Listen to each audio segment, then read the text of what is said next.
ఇండియాలోనే #1 varicose veins hospital Avis vascular centre. एकदन्ताय वक्रतुण्डाय गौरीतनयाय धीमहि गजेशानाय भालचन्द्राय श्रीगणेशाय धीमहि. అథ కథా ప్రారంభ. పుస్తకం ప్రకారం తాపీగా గ్రాంధికంలో ఉన్న పుస్తకం కథ చదువుకోవచ్చు. మనం కథ చెప్దాము, పిల్లలు కూడా సులువుగా వినేస్తారు. తప్పకుండా. అయితే మనకి ఎక్కడెక్కడ అధ్యాయాలు మారుతాయో అవి ఒక చోట చూసుకుని కథ నేను చెప్తాను. వినాయక వ్రత కథ ప్రారంభం ఎట్లా అయిందంటే, సూత మహాముని సౌనకాద మునులకి విఘ్నోత్పత్తి, ఈయన విఘ్న గణనాథుడు ఎట్లా పుట్టాడు, ఏ రకంగా ఆయన్ని తలుచుకుంటే జనులకి విఘ్నాలు అవి తొలుగుతాయి, జీవితం ప్రశాంతంగా మానవులకు వెళ్తుంది, దేవతలు కూడా ఈయన్ని ఎట్లా పూజించారు, తర్వాత ఈ విఘ్నేశ్వరుడి పూజ చేయకపోతే ఎట్లా నీలాప నిందల పాలవుతారు, ఆ కథా ప్రారంభం అంతా మొదటి నుంచి చెప్పడం మొదలుపెట్టారట. పూర్వం ఒకసారట పరమేశ్వరుడు గజముఖం కలిగిన ఒక రాక్షసుడు తన కోసం తపస్సు చేసి, ఆయన చాలా తీవ్రమైన తపస్సు చేశాడు. గజాసురుడు అనే రాక్షసుడు ముఖము గజముఖం కలిగి ఉన్నవాడనమాట. అయితే అతను చాలా కాలం తపస్సు చేయగా చేయగా పరమేశ్వరుడు ప్రత్యక్షమయ్యాడు. సాధారణంగా బ్రహ్మదేవుడికి ఎక్కువ కాలం తపస్సు చేయాలి, శివుడికి అంత ఎక్కువ కాలం తపస్సు చేయక్కర్ల, సులభ సాధ్యుడు శివుడు. ఆయనకు ప్రత్యక్షమైనాక పరమేశ్వరుడు అడిగాడు, నీకేం కావాలి నాయన అంటే, అయ్యా నువ్వే నాకు కావాలి, నా యందు నివసించి ఉండమని గజాసురుడు పరిపరి విధాలుగా పరమేశ్వరుని ప్రార్థించాడు. భక్త సులభుడైన పరమేశ్వరుడు అలాగేనని ఈ గజాసురుడి యొక్క గర్భంలోనే అతని లోపలే ఆత్మలింగ స్వరూపంతో ఉండిపోయాడు. అయితే ఎంతకాలమైనా వరాలు ఇవ్వడానికి వెళ్ళిన పరమేశ్వరుడు తిరిగి రాకపోయేసరికి పార్వతీదేవి తర్వాత కైలాసంలో ఉన్న ప్రమథగణాలందరూ చాలా ఆందోళన చెంది స్వామి ఎక్కడున్నాడని అన్ని చోట్ల ప్రశ్నించి గజాసురుడి గర్భంలో ఉన్నాడని తెలుసుకుని ఆయనని ఏ విధంగా అయినా వెనక్కి తెచ్చుకునే ఉపాయం వాళ్ళకి తెలియక బ్రహ్మ విష్ణువులు ఇద్దరిని వాళ్ళు ఆశ్రయించారు. ఏదో ఒక విధంగా పరమేశ్వరుని వెనక్కి తీసుకురమ్మని. అయితే విష్ణువు ఏంటంటే జగన్నాటక సూత్రధారి. ఆయన ఏం చేశాడంటే, ఈ గజాసురుడు అనేవాడు పరమేశ్వరుని గర్భంలో ఈ రోజు పెట్టుకున్నాడు, ఆయన్ని బయటికి తీసుకొస్తే రేపు వాడు మళ్ళీ తపస్సు చేస్తాడు, మళ్ళీ వాడి గర్భంలోకి మళ్ళీ వెళ్ళిపోతాడు, ఈయన ఒప్పుకుంటాడు కదా. అందుకని అసలు ఈ గజాసురుడు అనే వాడిని లేకుండా సంహరించాలని, లేకుండా చెయ్యాలి. ఇంకా అదే దానికోసం అని ఏం చేశాడట, ఈ బ్రహ్మాది దేవతలందరినీ గంగిరెద్దుల వాళ్ళుగా తయారు చేశాడు. తను కూడా సన్నాయి అవి దాల్చి సన్నాయి వాయిస్తూ, తర్వాత ఏమో ఈ విష్ణువు ఇంద్రుడు మొదలైన వాళ్ళందరికీ ఏమో ఈ డోలు సన్నాయి వాయిద్యాలు అవన్నీ ఇచ్చాడనమాట. ఈ గంగిరెద్దులు ఆడిస్తూ ఈ చుట్టుపక్కల ఊళ్ళల్లో గంగిరెద్దులు ఆడిస్తూ ఈ గజాసురుడి ఊళ్ళో కూడా గంగిరెద్దుల ఆట మొదలుపెట్టాడు.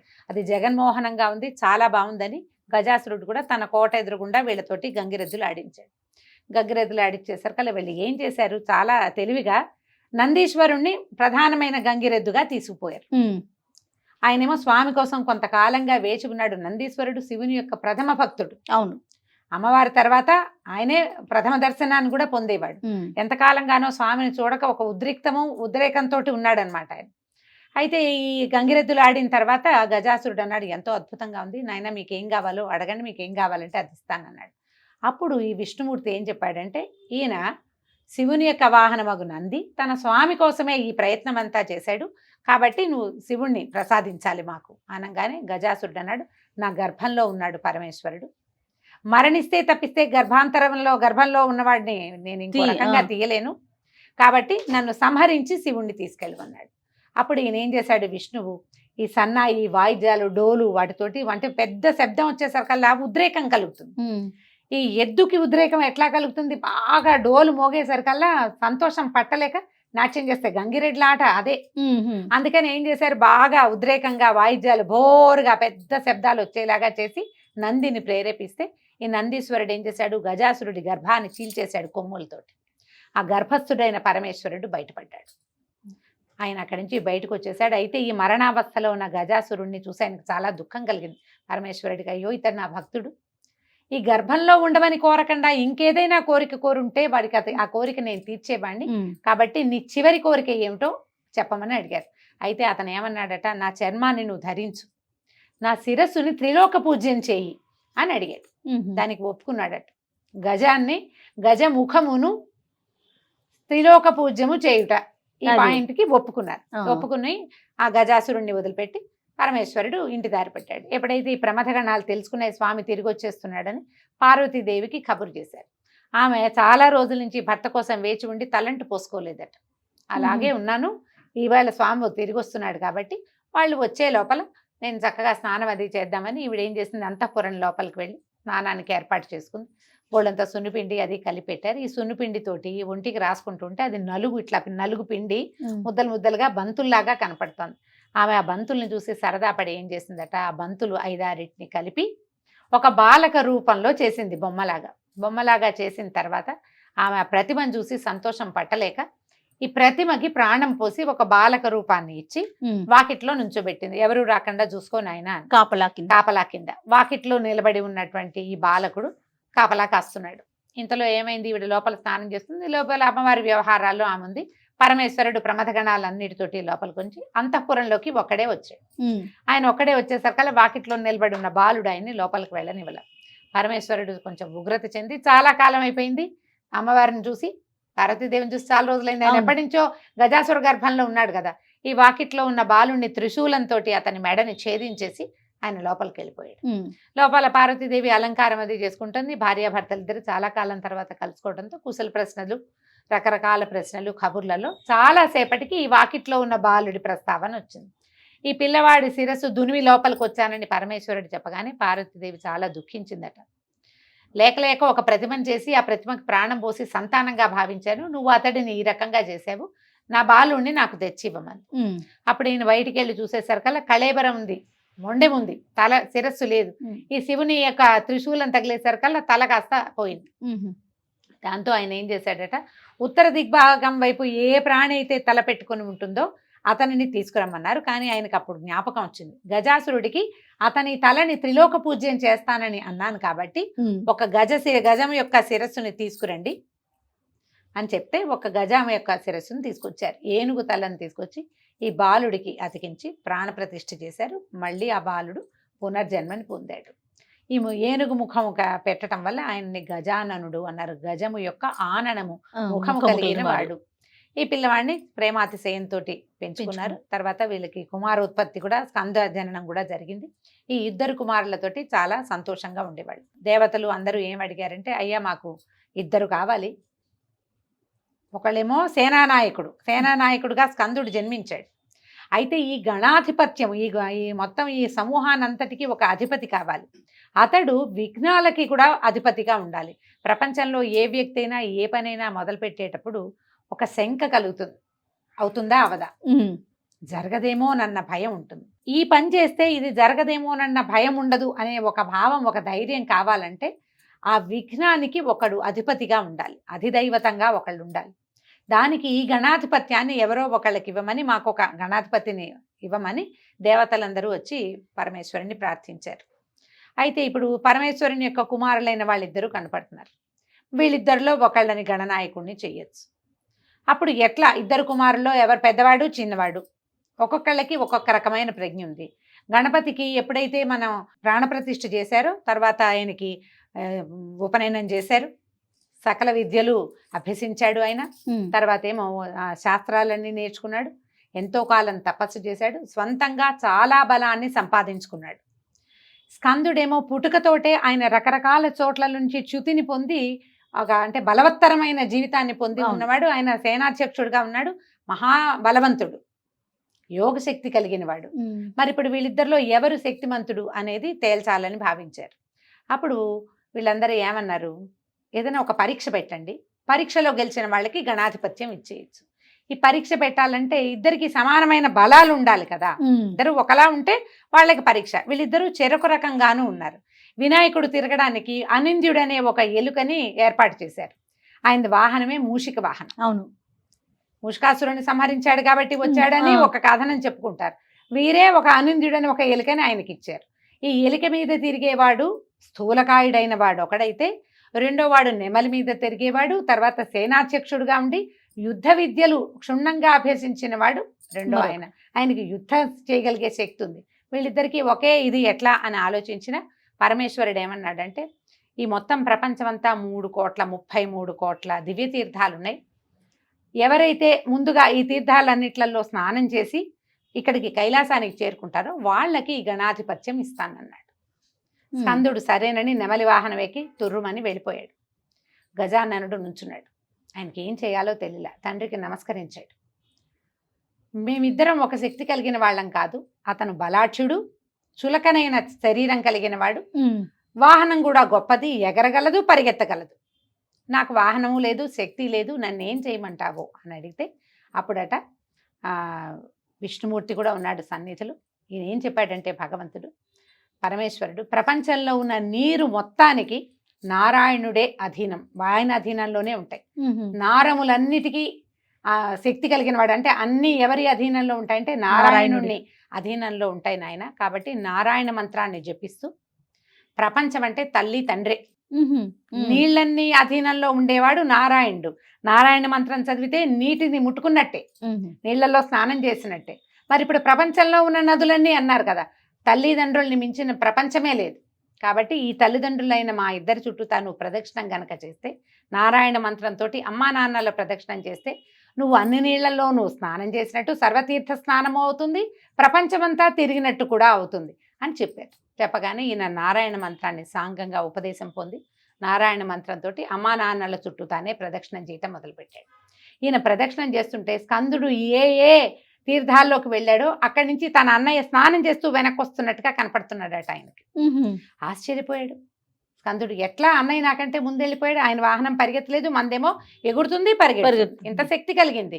అయినా కూడా ప్రతి తీర్థంలోనూ తనకంటే ముందే అన్న స్నానం చేసి సోదరుడు తిరిగి వస్తున్నట్టుగా కనపడింది. ఆయన తిరిగి వచ్చే లోపల ఆయన 3 ప్రదక్షిణాలు చేసేసి నిలబడినాడు. స్కందుడు తిరిగి వచ్చి సన్నిధిలో నిలబడి, అమ్మా నాన్నల సన్నిధిలో నిలబడిన ఈ గణాధిపతిని మన వినాయకుడిని చూసి ఆయన ఆశ్చర్యపోయి, తండ్రి అన్నగారి మహిమ తెలియక, ఆయన గొప్పతనం తెలియక నేను తొందరపడి గణాధిపత్యాన్ని నాకు కూడా కావాలన్నాను, కానీ నాకు వద్దు, ఈ గణాధిపత్యాన్ని అన్నయ్యకే ఇచ్చేసేయమని ఆయన నమస్కారం చేసి తన ఓటమిని ఒప్పుకుని, అన్నల ఎదుట ఓటమిని ఒప్పుకోవాలి పెద్దవాళ్ళ ముందు, ఆ మాట చూపిస్తారు మనకి ఈ కథలో. అప్పుడు గణాధిపతిగా ఈయన్నే వినాయకుడినే నియమించారు. అప్పుడు ఏమైందట, సర్వలోకవాసులు ఈయన్ని పూజించారు విశేషంగా గణపతిని. అప్పటిదాకా వినాయకుడు గజాననుడిగా ఉన్నవాడు వినాయకుడు అయ్యాడు, తర్వాత విఘ్నాధిపతి అయ్యాడు, ఈ గణాధిపతి కూడా అయ్యాడు. అందరి దగ్గరికి వెళ్ళాడు, అందరి ఇళ్లలోనూ పూజలు చేశారు, ఆయనకి బోల్డని రకాల సమర్పించారు. ఈయనకి మొదటి నుంచి ఆహార ప్రియుడుగా కనబడతాడు. గజ ముఖం అవటం వల్ల గజమే ఆహార ప్రియత్వము, అంటే ఎక్కువ ఆహారాన్ని తీసుకునే పద్ధతి కలిగింది కాబట్టి బొజ్జగన్నపై అంట ఆహారం తీవ్రంగా ఎక్కువ తీసుకునేవాడు. ఇన్ని రకాల పదార్థాలు అన్ని చోట్ల దేవతలు అందరి ఇళ్లకి వెళ్ళాడు, ఎవరేం పెడితే అవి ఆరగించాడు. కడుపు నిండా తిన్నాడు. తిన్నాక చీకటి పడ్డాక ఇంటికి వచ్చాడట. ఈ కైలాసానికి తిరిగి వస్తున్నాడు. ఈ వస్తుంటే ఏం చేశాడు, కొన్ని లడ్డూలు పట్టుకున్నాడు, కొన్ని ఎలుకకి ఇచ్చాడు, ఆల్రెడీ భుజించాడు. బాగా నిండుగా ఉండేసరికి ఆయాస పడుతున్నాడు. ఆయన ఏం చేశాడు, వచ్చి ఇవాళ నాకు గణాధిపత్యం లభించింది, వీరందరి సేవలు నేను పొందానని వాళ్ళ అమ్మకి నాన్నకి ఇద్దరికి నమస్కరిద్దాం అనుకున్నాడు. వంగితే ఈయనకి చేతులు అందితే కాళ్ళు లేచిపోతున్నాయి, కాళ్ళు నేల మీద ఉంటే చేతులు అందట్ల. ఈ నమస్కారం చేయటానికి అవస్థ పడుతున్నటువంటి గణపతిని చూసేసరికల్లా పరమేశ్వరుడి తలభాగంలో చంద్రవంక స్వరూపంలో చంద్రుడు ఉంటాడు. ఆయన పకపకగా నవ్వాడు. పుస్తకాల్లో వికటముగా నవ్వేను అని రాస్తారు. ఎక్కిరించాడనమాట, పరిహాసంగా నవ్వేసరికల్లా ఆ నవ్వుకి ఈ గణాధిపతి యొక్క బొజ్జ పగిలి ఆయన కాస్త మృతుడైపోయాడు, పడిపోయాడు కింద. ఆ పొజ్జలోంచి రకరకాల కొడువులు, ఉండ్రాళ్ళు, పొద్దునుంచి తిన్నటువంటి మోదకాలు, లడ్డూలు అన్నీ నేలంతా దొరికినాయి. ఈ పార్వతీదేవి కష్టపడిపోయింది, చాలా కష్టంతో వచ్చింది ఆవిడకి. ఓరి దుర్మార్గుడా, నిన్ను చూడడం వల్లే కదా నా పిల్లవాడు ఇట్లా అయిపోయాడు.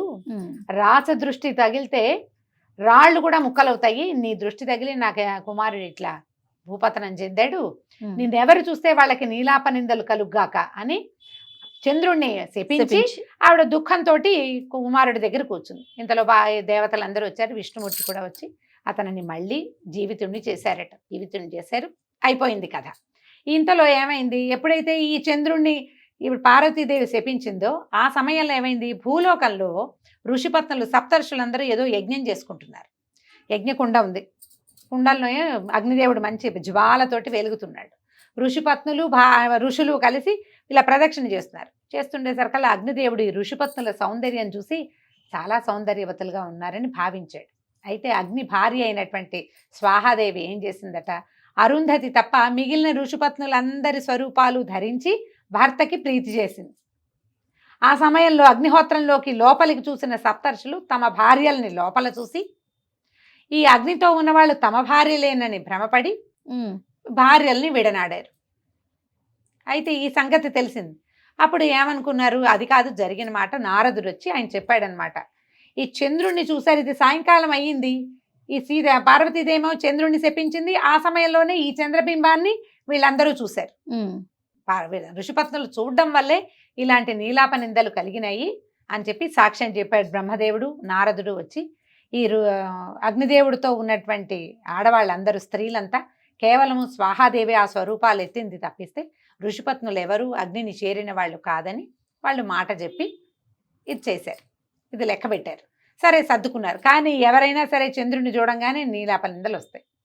అప్పుడు అందరూ పార్వతీదేవి దగ్గరికి వెళ్ళారమ్మా, ఇది ఎట్లా కుదురుతుంది, చంద్రుడు సాయంకాలం అయితే వస్తాడు, నెలలో కనీసం 25 రోజులు ఆకాశంలో ఉంటాడు కదా, చంద్రుడి వల్లే ప్రపంచం నడుస్తుంది, అతని వల్లే పంటలు పండుతాయి, చూడొద్దంటే మానవులంతా ఏమైపోతారు, ఋషులు ఋషిపత్నులు కాబట్టి ఈ కథ ఇట్లా సుఖాంతమైంది, మానవుల వల్ల ఎట్లా అవుతుంది అనేసరికి ఆవిడ సర్దుకుని ఒక శాపావసానం ఏం చెప్పిందని, అవసానం కాదు ఇది, ఒక చిన్న అమెండ్మెంట్ లాంటిది. ఏ రోజునైతే చంద్రుడు చూడడం వల్ల గణపతికి ఆయనకి బాధ కలిగిందో, ఏ రోజు శపించబడ్డాడో చంద్రుడు, ఆ ఒక్క రోజు తప్ప మిగిలిన ఏ రోజులు అయినా పర్వాలేదు. తర్వాత ఆ రోజున గణపతిని పూజించకుండా గనక మీరు చంద్రుడిని చూస్తే ఇబ్బంది, నీలాప నిందలు కలుగుతాయని ఆవిడ ఆ ఒక రోజు చూడొద్దు అని చెప్పింది. చెప్పాక ఈ కథ నడిచిపోయింది. తర్వాత ఈయన గణాధిపతి అయ్యాడు. ఎప్పుడైనా సరే ఏం చేయబోతున్నా మొట్టమొదటి గణపతిని పూజించిన వాళ్ళకి అన్ని విఘ్నాలు పోయి వాళ్ళ పనులు అవటం, దేవతలందరూ సంతోషంగా ఉండేవాళ్ళు, రకరకాల యజ్ఞాలు హోమాలు జరిగేవి. దీని తర్వాత ఏమైంది, ఆ కాలం గడిచిన తర్వాత ఒకసారి నారద మహాముని ద్వాపర యుగంలో కృష్ణ పరమాత్మని చూడబోయి చాలాసేపు ముచ్చట్లాడుకున్నారు, కబుర్లు చెప్పుకున్న తర్వాత ఏం చెప్పాడంటే, సాయంకాలం అవుతోంది, ఈ రోజున పార్వతీదేవి చంద్రుడిని చూడకూడదని శపించింది, ఇవాళ చతుర్థి వినాయక చవితి కాబట్టి ఈ రోజున చూడకూడదండి, అందుకని నేను పెందరాళే వెళ్ళిపోతానని చీకటి పడకుండానే నారద మహాముని వెళ్ళిపోయాడట. వెళ్ళిపోతే కృష్ణ పరమాత్మ ఏం చేశాడు, ఊరంతా చాటించారట. ఏమని, ఈ రోజున గణేష్ చతుర్థి వినాయక చతుర్థి కాబట్టి లోకంలో మొత్తం ఊర్లో ఉన్న వాళ్ళందరూ, ద్వారకా నగరంలో ఉన్న వాళ్ళందరూ చీకటి పడగానే ఇళ్లలోకి వెళ్ళిపోండి, చంద్రుడిని చూడొద్దు, నీలాప నిందలు కలుగుతాయి అని చెప్పారు. ఈ చెప్పిన తర్వాత సరే అందరూ ఎవరి దారిని వాళ్ళు సర్దుకున్నారు, చాటింపు వేయించారు. చీకటి పడిన తర్వాత కృష్ణ పరమాత్మ ఏం చేశాడు, చంద్రుడిని చూడకుండానే గోష్టంలోకి వెళ్ళాడు. ఆయన క్షీరప్రియుడు, పాలు తాగాలి, సాయంకాలం ఏమిటి ఫ్రెష్గా అప్పుడే తీసిన గుమ్మపాలు తాగుతాడు కృష్ణ పరమాత్మ. ఆయనే వెళ్ళి పాలు పితకడానికి ఆవు దగ్గరికి వెళ్ళాడు. పాలు పితికితే ఆ చెంబులో ఏ పాత్రలోకి అయితే పాలు తీస్తాడో అందులో చంద్రుని యొక్క ప్రతిబింబం కనపడింది. అది చూశాడు. చూసనుకుని ఆహా, నాకు ఎట్టి నీలాప నిందలు కలుగుతాయో కదా, రేపొద్దున ఏదో ఇబ్బంది వస్తుంది మనకి అని అనుకుంటూనే ఆయన అప్పటికి వెళ్ళిపోయాడు. ఆ కాలంలో ఏం జరిగిందంటే, ఈ ద్వారకా నగరంలో సత్రాజిత్ అని ఒక ఆయన ఉండేవాడు. ఈ సత్రాజిత్ ఏంటంటే మహాసూర్య భక్తుడు. ఆయన సూర్యోపాసన చాలా సంవత్సరాలు చేసి సూర్యుడి నుంచి ఒక అద్భుతమైన మణిని వరంగా పొందాడు. శమంతకమణి దాని పేరు. రోజుకి 100 బారువుల బంగారం ఇస్తుందట. వాళ్ళ ఇంటి నిండా బంగారమే. అయితే ఏమైంది, ఎప్పుడైతే ఈయనకి ఈ మణి లభించి ఆయన చాలా సంపన్నుడయ్యాడో, శ్రీకృష్ణుల వారు ఈయనని అడిగారు సత్రాజిత్తును, ఇంత అద్భుతమైన మణి రాజు దగ్గర ఉండాలి, మన రాజుకి ఈ మణి ఇవ్వమని అడిగారు. అడిగితే ఈయనేమన్నాడు సత్రాజిత్తు, ఎవరైనా ఎంత సన్నిహితుడికైనా ఇంత బంగారం ఇచ్చే మణిని ఇస్తారా, నేను ఎన్నో సంవత్సరాలు సూర్యోపాసన చేసి సాధించాను కాబట్టి నేను ఇవ్వను అన్నాడు. కృష్ణుడు కూడా ఊరుకున్నాడు. దీని తర్వాత ఏం జరిగింది, ఒకనాడు ఆయన సత్రాజిత్తుకు ఒక తమ్ముడు ఉన్నాడు ప్రసేనుడని. అతను ఏం చేశాడట, దీనికి వెళ్తూ వేటాడడానికి వెళ్తూ ఆ మణి మీద సరదాతోటి మణి అడిగి మెళ్ళో వేసుకున్నాడు. తమ్ముడికైనా ఆయన ఇవ్వకుండా ఉండాల్సింది, తన సొంత తమ్ముడు కాబట్టి మణిని ధరించటమే కదా గొప్ప, ఆ మణిని ధరించడం ఇచ్చాడు. ప్రసేనుడు ఆ మణిని ధరించి మెళ్ళో ఆయన అడవిలోకి వేటాడడానికి వెళ్ళిపోయాడు. కానీ అతను తిరిగి రాల. శమంతకమణి ప్రసేనుడితోటి పోయింది. ఊరంతా గగోలెత్తిపోయింది. అయితే ఈయన సత్రాజిత్ ఏమనుకున్నాడంటే, శ్రీకృష్ణుడు ఈ మణిని అడిగాడు, నేను ఇవ్వలేదు కాబట్టి మా తమ్ముడిని చంపి కృష్ణుడే ఈ మణిని అపహరించి ఉండవచ్చు అని ఒక వాక్యం ఆయన అన్నాడో చుట్టుపక్కల వాళ్ళు అంటే అయ్యుండొచ్చు అని కూడా అనుండొచ్చు. పుకార్లు ఇలాగే పుడతాయి. ఈ పుకారు బయటకు వచ్చేసింది. కృష్ణ పరమాత్మకు అంత అవసరం ఏముంది? ఆయన లక్ష్మీభర్తి కదా. అవును. కానీ ఈ మాట వచ్చింది. ఎప్పుడైతే ఇది దొంగతనము ఒకటి, రెండోది హత్య, అడిగింది ఇవ్వలేదు కాబట్టి నయానో భయానో అయినా సరే తీసుకుంటానన్న మొండితనం, అదే కదా జరిగింది. దాంతో ఈ మాట రాగానే ఊరంతా చుట్టుముట్టి అంతఃపురంలో కూడా వచ్చింది, శ్రీకృష్ణుడు అంతఃపురంలోకి. ఈయనే ఈ మణిని ఏదో మాయ చేశాడు అని. కృష్ణుడు ఏమనుకున్నాడంటే, ఆహా, ఆ రోజున వినాయక చతుర్థి నాడు ఈ ఆవు పాలల్లో చంద్రవంక చూసిన ఫలితం కదా ఇది, నీలాపనింద వచ్చింది, ఈ నీలాపనిందని పోగొట్టుకోవాలి ఎలాగైనా అని చెప్పి కొంత పరివారాన్ని తీసుకుని ప్రసేనుణ్ణి వెతకడానికి వెళ్ళాడు. ప్రసేనుణ్ణి వెతుకుతుంటే అడవిలో ముందుకు వెళ్ళగా వెళ్ళగా వెళ్ళగా వెళ్ళగా ఒక చోట ఆయనకి ప్రసేనుడి కళేబరం కనపడింది. కానీ ఆయన మెడలో మణి లేదు. ఈ ప్రసేనుడి కళేబరానికి చుట్టుపక్కల అక్కడక్కడ సింహం తాలూకు అడుగు చొప్ప జాడలు కనపడుతున్నాయి. ఒకవేళ ఆ మణి ఎర్రగా ఉంటుంది. ఏ సింహమైనా ఈ ప్రసేనుడిని చంపి అతను వేటాడిపోతే చంపేసి ఉంటుంది. ఆ మెడలో ఉన్న మణిని మాంసఖండంగా భావించి తీసుకుపోయిందేమో అనిపించింది. అయితే తర్వాత ఏమైంది, ఇంకా ముందుకు వెళ్ళి వెతగ్గా సింహం యొక్క కళేబరం కనపడింది, కానీ మణి లేదు. సింహం కళేబరానికి చుట్టుపక్కల ఎలుగుబంటి అడుగు జాడలు కనపడుతున్నాయి. సరే, ఆ ఎలుగుబంటి అడుగు జాడల్ని పట్టుకుని ముందుకు వెళ్ళారు. వెళ్తే అది ఒక గుహలోకి వెళ్ళినాయట అడుగు జాడలు. ఈ పరివారాన్ని అంతటినీ బయట నుంచోబెట్టారు. నుంచోబెట్టి కృష్ణుడు అన్నాడు, నేనే లోపలికి వెళ్ళి చూస్తానని కృష్ణ పరమాత్మే లోపలికి వెళ్ళారు. ఈ గుహలోకి వెళ్ళేసరిగా లోపలికి వెళ్తే ఒక ఉయ్యాలలో ఒక పిల్ల, ఒక పాప, మరి చంటి పిల్ల కాదు, కొంచెం పెద్దదే, ఉయ్యాల్లో ఉంది. ఆ ఉయ్యాల పైన ఈ మణి కట్టబడి కనపడింది ఆయనకి. ఒక 6-7 సంవత్సరాల బాలిక, తర్వాత ఏమో ఒక మణి. ఈయన దగ్గరికి వెళ్ళి ఆ మణిని ముట్టుకునేసరికల్లా లోపల నుంచి ఎవరో ఇంకొక దాది, ఈ పిల్లని పెంచే మనిషి ఆ పని వచ్చి వింత మనిషి వచ్చాడని కేకలు పెట్టిందట. ఈయన వేరే రకంగా ఉంటాడు, భల్లూకాలు ఒకలా ఉంటాయి, మానవుడు కదా, ఈయన మానవ స్వరూపంలో ఉన్నాడు కృష్ణ పరమాత్మ. కేకలు పెట్టేసరికి లోపల నుంచి ఒక పెద్ద భల్లూకం బయటకు వచ్చింది. ఈయన ఎవరు? ఈ ముందు యుగంలోని త్రేతాయుగం నాటి జాంబవంతుడు. ఆయన వచ్చి అరుస్తూ కేకలు పెడుతూ ఈ కృష్ణుడి మీద పడ్డాడు. కృష్ణుడు జాంబవంతుడు ఇద్దరు కలిసి ఎన్నో రోజుల పాటు యుద్ధం జరిగింది. 21 రోజుల పాటు యుద్ధం చేశారట. 21 రోజులు కృష్ణుడు బయటికి రాల. గుహ బయట ఆయన పరివారం అంతా నిలబడే ఉన్నారు. వస్తాడు స్వామి ఎప్పుడో ఒకప్పటికని. పరివారం అంతా విడిసి ఉన్నారు. రోజుల తరబడి యుద్ధం జరిగింది. జరిగిన తర్వాత 21వ రోజుకి జాంబవంతుడి ఓపికంతా అయిపోయింది. నీరసపడిపోయాడు. ఆ నీరసపడిపోయి ఇక నా ప్రాణం పోతోంది అనుకున్నప్పుడు ఆయనకి జ్ఞానోదయం అయింది. ఈ కనపడుతున్న తనతో యుద్ధం చేస్తున్న వ్యక్తి సాక్షాత్తు శ్రీమన్నారాయణుడు, శ్రీరాముడు. ఈ కనపడుతున్న స్వరూపం ఈయన స్వరూపం కాదు, ఈయన లోపల ఇంకో స్వరూపం ఉందని తెలుసుకున్నాడు. ఎప్పుడైతే ఆయనకి తెలిసిందో ఈ కృష్ణ స్వరూపంలో కనపడుతున్న వ్యక్తి ఆయనకి శ్రీరాముడిలాగా కోదండం పట్టుకుని దర్శనమిచ్చాడు. వెంటనే ఈయన పాదాలు పట్టుకున్నాడు, అయ్యా నన్ను క్షమించు తండ్రి. రామరావణ యుద్ధం జరుగుతున్న రోజుల్లో యుద్ధం అయిన తర్వాత అందరికీ తలా ఒక వరము ఇచ్చాడు రాముల వారు. అప్పుడు జాంబవంతుడు ఏం కోరుకున్నాడట, నీతో ద్వంద్వ యుద్ధం కావాలి తండ్రి అని అడిగాడట. అంటే జాంబవంతుడు మహాబలవంతుడు అని చెప్పబడతాడు. ఆనాటికే ఆయన వృద్ధుడు. ఈ కుర్రాళ్ళంతా ఆయన్ని తాత అని పిలిచేవారు, అంగదుడు వాళ్ళు, పెద్దవాడు. అంత పెద్దవాడు అయ్యుండి ఈ భగవంతుని స్వరూపమైనటువంటి రాముల వారితోటి ద్వంద్వ యుద్ధం కోరుకున్నాడు. నేను అజ్ఞానంతో, అంటే తెలివి తక్కువతనంతో ద్వంద్వ యుద్ధాన్ని కోరుకున్నాను. యుగాంతరంలో నీ కోరిక తీరుతుందని సెలవిచ్చావు తండ్రి ఆ రోజు. ఆ కోరికని ఇవాళ తీర్చావు. నీతో ద్వంద్వ యుద్ధం చేసే అవకాశాన్ని నాకు ఈ రకంగా ఇచ్చావు. నా శక్తి అయిపోయింది తండ్రి, నేను ఓడిపోయాను, నువ్వే ఎప్పటికీ గెలుపొందేవాడివి అని దండం పెడితే కృష్ణుడు ఆయన కౌగిలించుకున్నాడట. ఆ ఒళ్ళంతా నిమిరితే తగిలిన గాయాలు దెబ్బలు అన్నీ మాయమైపోయి అన్నీ స్వస్థత చెందాడు జాంబవంతుడు. ఆయన పరమ సంతోషంతో ఏం చేశాడు, తన కూతురైన జాంబవతిని ఈ శమంతకమణిని కూడా కృష్ణుడికి ఇచ్చి సమర్పించాడు. ఆయన ఈ అమ్మాయితోటి మణితోటి బయటకు వచ్చాడు. బయటకు వచ్చిన తర్వాత ఆయన పరివారం అంతా ఉంది కదా, వాళ్ళందరూ చాలా సంతోషించి స్వామిని ఊరేగింపుగా ద్వారకా నగరానికి తీసుకుపోయారు. ఈయన ఏం చేశాడంటే సత్రాజిత్తుని పిలిచి, మీ మణికి జరిగింది ఇది, నీ తమ్ముడు మణి వేసుకుని వెళ్ళాడు, అతన్ని ఒక సింహం సంహరించింది, ఆ సింహాన్నేమో జాంబవంతుడు సంహరించాడు, జాంబవంతుడిని ఒప్పించి అతని దగ్గర నుంచి మణిని తెచ్చాను, నీ మణిని నువ్వు తీసుకోమని సత్రాజిత్తుకి అప్పచెప్పాడు. సత్రాజిత్తు చాలా సిగ్గుపడ్డాడు. పొరపాటు చేశాను, ఇంత మాట అనకూడదు, ఒకవేళ పుకారు పుట్టినా నేను దాన్ని అణిచి ఉంచవలసిందని తన తప్పిదానికి ప్రాయశ్చిత్తంగా తన కుమార్తె అయినటువంటి సత్యభామను ఈ మణిని కూడా మళ్ళీ కృష్ణ పరమాత్మకే అప్పచెప్పారు. వివాహాలు అవి అయిన తర్వాత నారదుడు అందరూ వచ్చారు. ఈయనతో చాలా కబుర్లు చెప్పుకున్నాక ఆయన అడిగారనమాట, నువ్వు సమర్థుడివి కాబట్టి నీ మీద ఒక నీలాపనింద వస్తే నువ్వు బాపుకోగలిగావు, నీకు శక్తి ఉంది, అడవికి వెళ్ళావు, ఇన్ని చూసావు, యుద్ధం చేసావు, పిల్లను మణిని తెచ్చుకున్నావు. మామూలు వాళ్ళ వల్ల ఎలా అవుతుంది? మేమేం చెయ్యాలి?